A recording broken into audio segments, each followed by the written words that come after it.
Making manga is extremely difficult. Whether that be one series or multiple, having the general public rate your series a 9 out of 10 or better is not something that happens easily. And there's very few mangaka out there that have done this multiple times. And the one that I'm talking about today has done it 3 times, as a matter of fact. Whether that be 20th Century Boys, Billy Bat, or Monster. The series I'm going to be talking about today, Monster, which I think is his magnum opus. This guy has made 3 masterpieces, yet this one stands above them all. And why is that? Well, let's get straight into this video and I'll tell you why I think it's his magnum opus. Yo, what's up guys, it's me Jake here, and I just want to say thank you guys for the support recently. It's been amazing. And before we get into this video, I want to know what your guys' favorite manga is, whether they made one work or whether they made multiple. I want to know who your favorite manga is. Mine's Shuzo Hoshimi, if I'm gonna be honest. But I know that's not everyone's, so I want to hear what yours is in the comments down below. Then let's get straight into this video. So if you somehow don't know anything about Monster and you've been living under a rock for like, I don't know, what, 20 years now, and you don't know anything about what the series is about or anything about it at all, I'm just going to tell you a little bit of a synopsis for you. We follow this guy, Kenzo Tenma, a Japanese man who moves to Germany to follow his idol, who's a neurosurgeon, and he himself goes to college and comes out to become a neurosurgeon. Then he works under his idol in a hospital that he owns, and he actually is engaged to his idol's daughter until one fateful day where he's called into work to work on this Turkish man.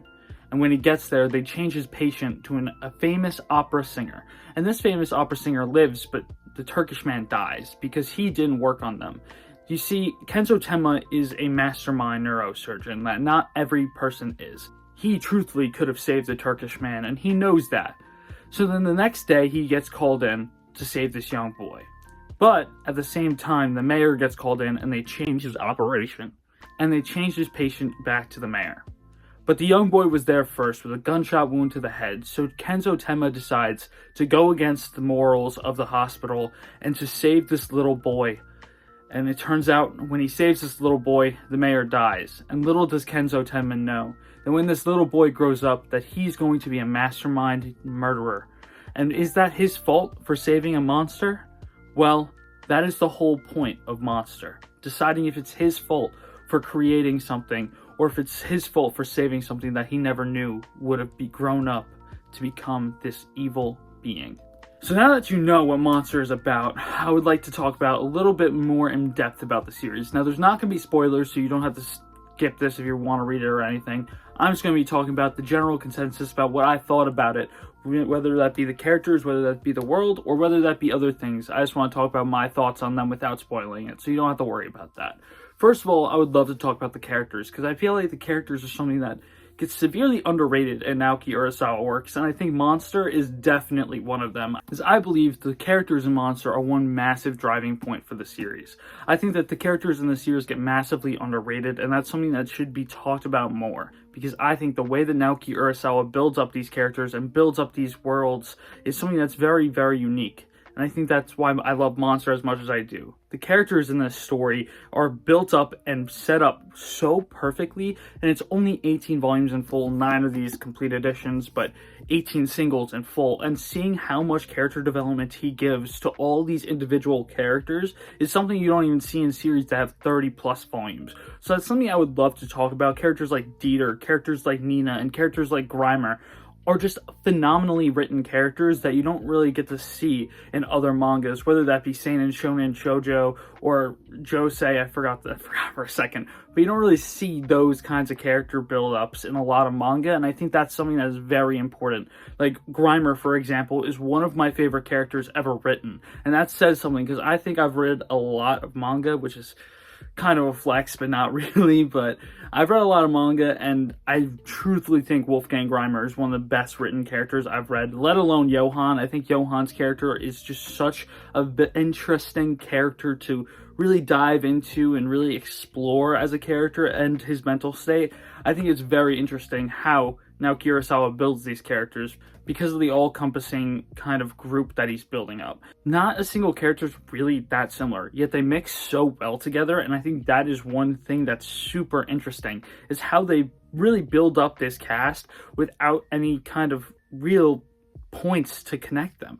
The only thing that really connects them is their search for Johan, and that's really it.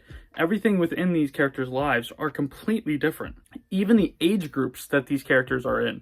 Nina is in her early to mid-20s, then Dieter's a literal, 12-year-old, and then Grimer and Kenzo Tenma are in their 30s and 40s. Those are very, very different age groups, and they're all mixing together, and they're all such a perfect cast together, and I think that's something that really needs to be talked about, is how they were built together, because I think truthfully, if I were to rate these on a scale of 1 to 10, I think the characters would easily be a 9.2 out of 10. Truthfully, I don't think it's a 10. I think I saved 10 out of 10 character builds and characters for very specific manga, but I think Monster is definitely in the very top tiers, A to S tiers, so I would definitely give them that high praise for characters. And if you haven't already, check it out, definitely. But Monster characters are just something that is just so enjoyable to read. Next up, I would like to talk about the art. It's Naoki Urasawa. You know what you're getting into with every Naoki Urasawa work. I'll leave some panels here while I talk about it. I think it's very good. It's not Takehiko Inoue. It's not Kentaro Miura, but it is still very, very good. I love his character designs. I love how they look. I love his background. His backgrounds are something that really builds up Naoki Urasawa's artwork in general, in my opinion. I think his backgrounds are some of the best out there. Now, I know that there's a couple manga out there that have very good backgrounds.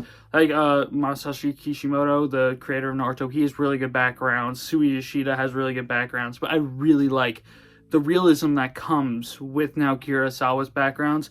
And I really like just overall his art. Now, it's not really that much action. If there is action, it's a gunfight, so it's nothing crazy. It's one panel, that person's alive, the next panel, oh, he got shot. So the action choreography is not fully there, but that's because there's not really much action, and there isn't really a need for action in a story like Monster. But I do think overall this art is very good. Do I think it's the best thing ever? Like I said, no, but I do think it is a very, very high tier in art level. I think that Naoki Urasawa does a really good job, mostly at keeping his art progress the characters' ages. I think that Kenzo Tenma, over the time of Monster, because it does take place over a few years, does progressively get older and more rugged, and it looks a lot better. His character development art is very good, and truthfully, I think that's a great thing to add. I think it's a really nice detail, is that kind of age to the art, and I think that's really nice. I also love how in these volumes, it keeps all the color pages. I know the singles don't, and I know that these do. I wanted to collect the singles for a very long time, but that was one really big reason I got the complete editions, is because they have the color pages that were in the original manga in the magazines and stuff. I think his colored art is very good too. I think his colored art really adds a little bit to it. That looks really nice to me, and I think that his art is very good. So I would probably give his art a solid 8.4 out of 10. I think that there's a lot worse art, and then there is a lot better art, if you know what I'm saying. There's not much art that's way better than Monster, but there is a lot of art that's worse than Monster. So I think Naoki Urasawa does a great job with his art in this series. Next up, I would like to talk about the world a little bit.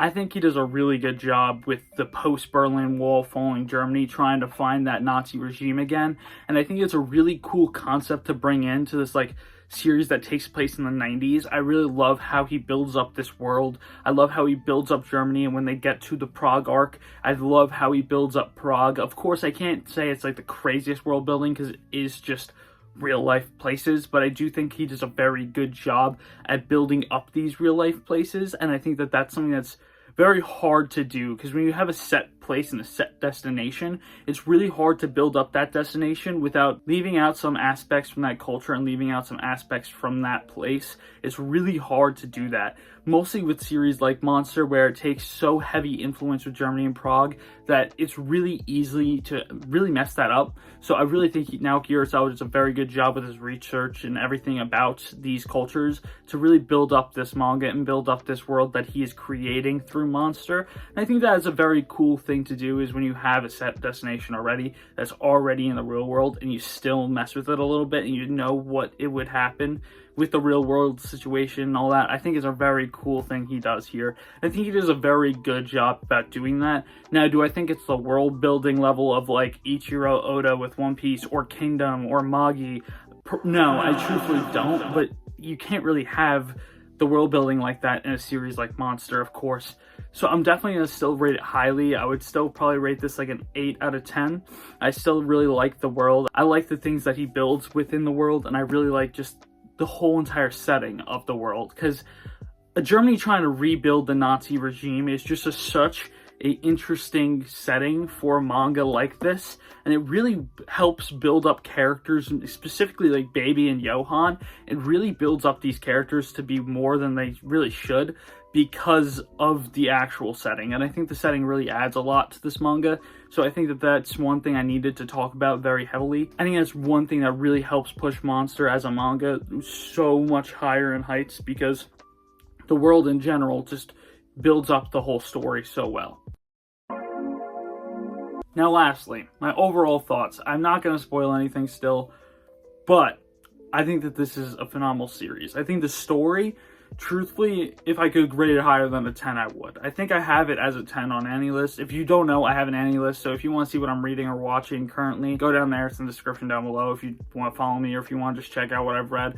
Not everything I've read or watched is on there, because I used to use my anime list, and I changed to AniList, and I didn't import it because I didn't know, and I'm too lazy to do that. I'm going to be very honest. I just don't feel like it. So if you want to see what I'm currently reading, you can just go on there. I'll probably have a lot of reviews on the stuff I'm currently reading, so if you want a little bit of a spoiler on what I'm going to be reviewing soon, you can look on there. But to get back on topic, this whole entire story was amazing, and I think that this is something I would highly, highly, highly recommend to people. It's such a very unique manga because you can't make anything like Monster. The only person that can make anything like Monster is Naoki Urasawa, and I think that's something that is super unique for a mangaka, is you make a series that only really you can truthfully make. If you look at all these shonens and these battle shonens, a lot of other mangaka could create those shonens, but no mangaka could create a Monster.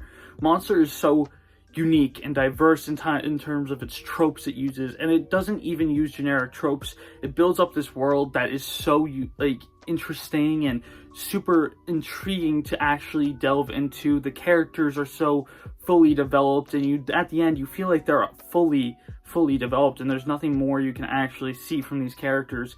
And I think that's something that not many manga can do within only 18 volumes. That is something that is absurd to me, is how many volumes it takes him to do that. 18 volumes is like nothing. To put in perspective, Call of the Night is 20. And I feel like this has done way more in 18 than Call of the Night did in 20. And I love Call of the Night, but truthfully, that is saying something. That volume length is so hard to pack in this information, so hard to pack in all these character developments and all this world building, and it's not even that wordy. Truthfully, it's not. So I think that if you've never read Monster, I would highly, highly recommend this. It's one of my favorite manga I've ever read, and it's only 9 volumes. These are $22.99 USD, $31.99 Canadian, and $18.99 UK. It's not crazy. You can buy them like once a week, and you can be done with Monster in about like 2 months. It's something that you can just continuously read, or you can take time with. I read it within like a little bit over a week. I read one a day, and I felt like it was really easy. It's not really like that wordy, but it does have a decent amount of words where you're there for a little bit, but it's just phenomenal. And if you want to read it online, you can always read it online, but I would highly suggest picking it up just to, support. But I did want the singles, like I said, because I think the spines are nicer, but I truthfully think that this is definitely the way to go. The paper quality is very nice, the volumes are really nice, and I truthfully think that the whole entire volume is just really nice. It's a great read, it's great quality, and something that's very good. So I would definitely highly, highly, highly, highly suggest Monster. It's definitely in my top 10, and it's definitely not 6 through 10. So it's probably in my top 5. I don't know where I would rank it in my top 5, but it's definitely high in there. And it's just so unique. I love it so much, and like I said earlier, I think this is Naoki Urasawa's magnum opus. And that's saying something, because 20th Century Boys is right there on the table, and of course, I've never read Billy Bat, but I bet you I would love it too, because so far, I've loved everything I've read from Naoki Urasawa, except you, Asadora. I think you're pretty mid, but I'll let him off on that one. Maybe it gets way better down the line. I only read 5 volumes, and I thought it was really just kind of dookie, but that's just my opinion. Monster, though, very good, and I highly suggest it. I think I don't want to keep rambling on. I just keep fucking adding to myself, so saying the same thing. So I think that's it for today's video. Like I said earlier, leave a comment down below who your favorite manga is, whether they wrote one series or whether they wrote multiple. I would love to know what your guys' favorite manga is, and I think that's it for me today. So I hope you guys enjoyed, and I hope you guys have a great week, and see you next time.